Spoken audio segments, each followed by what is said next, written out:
हरे कृष्णा राधे राधे। दोस्तों, हिंदू धर्म में एकादशी का सबसे ज्यादा महत्व माना जाता है। साल भर में कुल 24 एकादशी पड़ती हैं और जिसमें कि हर मास की एक कृष्ण पक्ष की और दूसरी शुक्ल पक्ष की एकादशी पड़ती है। हर एकादशी का अपना ही एक अलग महत्व है। ऐसे ही पौष मास की कृष्ण पक्ष की एकादशी को सफला एकादशी के नाम से जाना जाता है और इसी एकादशी को पौष कृष्ण एकादशी का नाम भी दिया जाता है। इस दिन भगवान विष्णु जी की विधिवत पूजा करने के साथ साथ व्रत रखने का विधान भी माना गया है। इसके साथ ही इस दिन स्नान दान करने का भी विशेष महत्व माना जाता है। और दोस्तों, सफला शब्द का अर्थ है समृद्धि और सफलता। इसलिए ये एकादशी उन लोगों के लिए कल्याणकारी माना जाती है जो जीवन के हर क्षेत्र में सफलता पाना चाहते हैं। अगर आपके किसी भी काम में अड़चन आ रही हो, अगर आपका कोई भी काम नहीं बन रहा हो, तो आपको सफला एकादशी का व्रत अवश्य ही रखना चाहिए।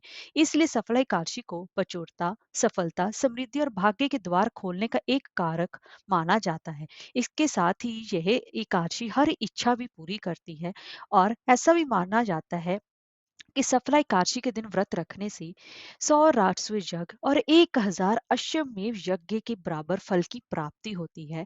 और इसी के साथ साथ इस दिन तुलसी माता के समक्ष दीपक जलाने से, दीपदान करने से शुभ फलों की प्राप्ति भी होती है। तो आइए दोस्तों, अब हम जान लेते हैं कि सफला एकादशी कब पड़ रही है।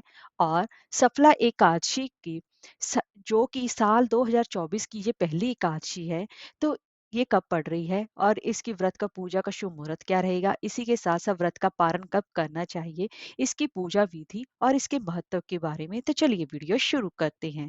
दोस्तों, अगर आपको हमारी ये वीडियो अच्छी लगी हो तो लाइक, शेयर और सब्सक्राइब करना ना भूलें और कमेंट बॉक्स में ओम नमो नारायण अवश्य लिखें। तो चलिए वीडियो शुरू करते हैं।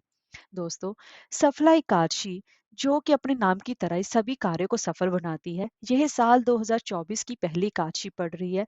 और इस दिन व्रत रखने से बैकुंठ द्वार के धाम के द्वार खुलते हैं। इसीलिए इस एकादशी का सबसे ज्यादा महत्व माना जाता है।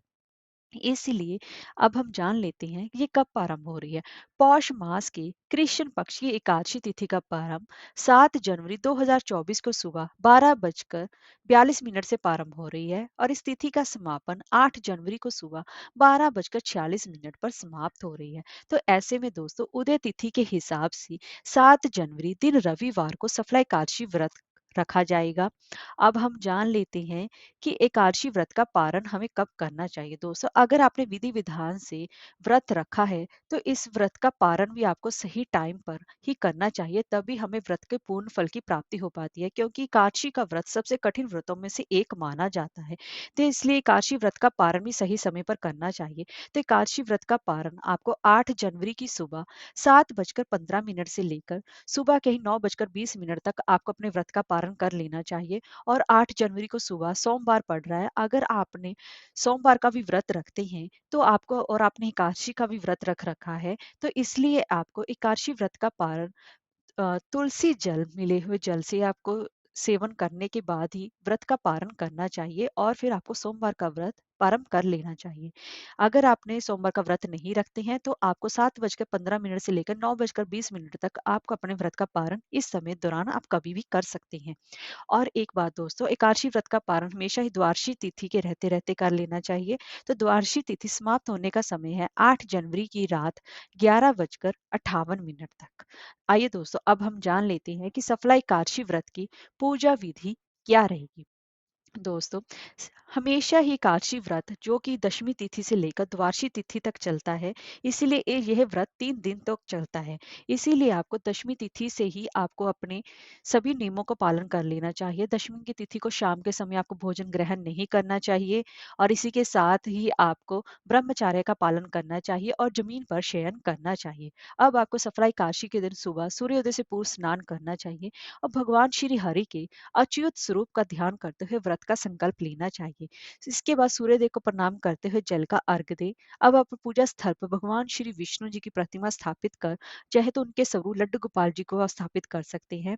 उनका स्नान ध्यान करके और उनको पहले पंचामृत से स्नान कराएं, फिर उनको पीले चंदन का तिलक करें, फिर धूप दीप फल फूल के शहद और तुलसी पत्र मिला पंचामृत से उनका अभिषेक करके उनको ये प्रसाद स्वरूप आप तुलसी दल अर्पण जरूर करें, तभी वो अपनी पूजा स्वीकार करते हैं। और इसके बाद नारियल, सुपारी, आंवला, हल्दी की गांठ और 2 लौंग भी भगवान विष्णु जी को अवश्य अर्पण करें।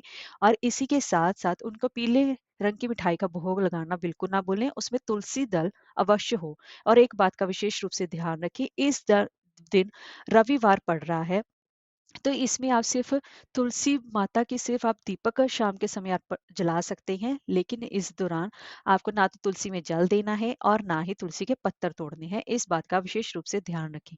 और इस दिन आपको सफला एकादशी व्रत की व्रत कथा अवश्य सुननी चाहिए और भगवान श्री हरि जी के मंत्रों का यथा संख्या आपको जाप करना चाहिए और भगवान विष्णु और माँ लक्ष्मी जी की फिर उसके बाद आरती जरूर करनी चाहिए।